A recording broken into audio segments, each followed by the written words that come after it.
Vətəndaşlar sahib olduqları evə və qeyri-yaşayış sahəsinə görə əmlak vergisi ödəyirlər. Bu vergi qanunvericilikdə müəyyən olub və yığılması bələdiyyələrə tapşırılıb. Amma insanları çaşdıran digər məqam isə mənzil istismar sahəsinin əməkdaşları da onlardan ev pulu istəyirlər. Bəs JEK əhalidən hansısa ödəniş tələb edə bilərmi?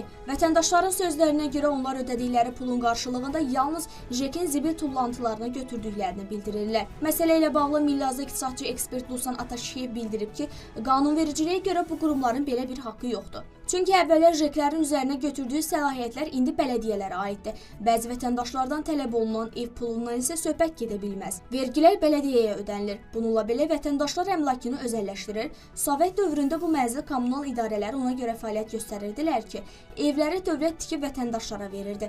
Amma indi mənzillər özəlləşdirilib. Hətta yeni tikililərin özlərində də komendantlar olur.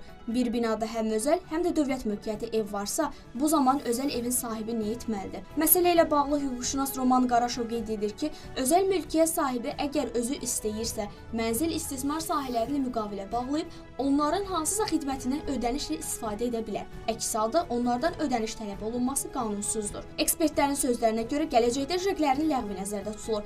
Əgər bələdiyyələr yaxşı fəaliyyət göstərən aktiv bir quruma çevrilsə, o zaman mənzil istismar sahələrinin ləğvi nəzərdə tutulur.